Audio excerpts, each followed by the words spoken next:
ప్రభుత్వ మెడికల్ కాలేజీల ప్రైవేటీకరణకు వ్యతిరేకంగా వైఎస్ఆర్సీపీ అధ్యక్షుడు మాజీ సీఎం వైఎస్ జగన్ పిలుపు మేరకు నిర్వహించిన చలో మెడికల్ కాలేజ్ కార్యక్రమం విజయవంతమైందని మాజీ మంత్రి విడదల రజని స్పష్టం చేశారు. తాడేపల్లిలోని పార్టీ కేంద్ర కార్యాలయంలో నిర్వహించిన మీడియా సమావేశంలో మాట్లాడుతూ మెడికల్ కాలేజీలను ప్రైవేటీకరిస్తూ ఇచ్చిన జీవోను తక్షణం వెనక్కి తీసుకోవాలని డిమాండ్ చేశారు. ప్రభుత్వం స్పందించకుంటే దిగొచ్చేదాకా వైఎస్ఆర్సీపీ ఆధ్వర్యంలో పోరాటాలు చేస్తామని రజని హెచ్చరించారు. పోలీసులను ప్రయోగించి నిరసన కార్యక్రమాన్ని అడ్డుకోవాలని చూసిన పార్టీ శ్రేణులు, విద్యార్థులు, యువత, ప్రజలు స్వచ్ఛందంగా పెద్ద సంఖ్యలో తరలివచ్చారని వివరించారు. మెడికల్ కాలేజీలు పూర్తి కాలేదని కూటమి నాయకులు చేస్తున్న అసత్య ప్రచారాన్ని తిప్పికొట్టేందుకు ఆయా మెడికల్ కాలేజీల వద్దకు వెళ్లి ఫోటోలు, వీడియోలు ప్రదర్శించారని ఆమె మీడియాకు వివరించారు.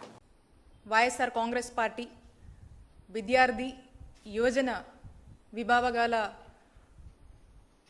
నేతృత్వంలో మరి ఈరోజు పెద్ద ఎత్తున రాష్ట్ర వ్యాప్తంగా జరిగినటువంటి ఈ కార్యక్రమాన్ని విజయవంతం చేసినటువంటి విద్యార్థి యువత అలాగే ప్రజలందరికీ కూడా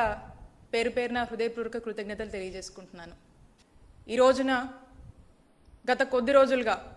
కూటమి ప్రభుత్వం అనేక నిర్ణయాలు చేసి ప్రజల ఆరోగ్యాన్ని పణంగా పెట్టి నడుస్తున్నటువంటి తీరుని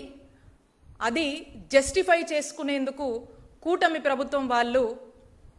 మాట్లాడుతున్నటువంటి మాటల్ని, వాళ్ళ యొక్క గ్రాఫిక్స్ని, వాళ్ళ యొక్క మ్యానిపులేటెడ్, ఫ్యాబ్రికేటెడ్ ప్రెజెంటేషన్స్ని తిప్పికొడుతూ వాస్తవాలని ప్రజలకు చూపిస్తూ ఈ రోజున ప్రజలందరూ కూడా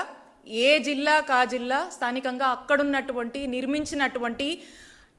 నిర్మించినటువంటి ప్రారంభించినటువంటి అలాగే ప్రారంభానికి సిద్ధంగా ఉన్నటువంటి సెకండ్ ఫేజ్ కాలేజెస్, అలాగే పనులు మన హయాంలో పురోగతిలో ఎక్కడిదాకా వచ్చాయనేటువంటి కాలేజెస్ అన్నిటినీ కూడా ఈరోజు మరొకసారి ప్రజలకు వాస్తవాలను తెలియజేసేందుకు అక్కడ పాల్గొని వాటిని ఈ కూటమి ప్రభుత్వం వల్లే ఈ కాలేజ్ ఈరోజు ఆ రోజు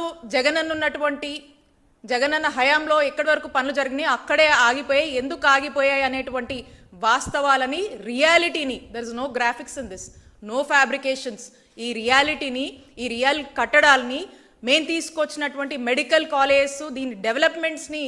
ప్రజలకు మరొకసారి మన వాళ్ళంతా కూడా అక్కడికి వెళ్ళి అక్కడే నిలబడి చక్కగా ఎక్స్ప్లెయిన్ చేస్తూ ప్రజలకు తెలియజేసినటువంటి పరిస్థితులు ఇప్పటిదాకా కూడా మనం చూసాం. స్టేట్ మొత్తం కూడా చాలా చక్కగా ఈ కార్యక్రమం జరిగింది. ఈ ప్రైవేటైజేషన్ అనేటువంటి ఆలోచనని కంప్లీట్గా మీరు వెనక్కి తీసుకోవాలి, ఈ జీవోని రద్దు చేయాలి, ఈ ఆలోచనని విత్డ్రా చేసుకోవాలి, ఈ ఆలోచనని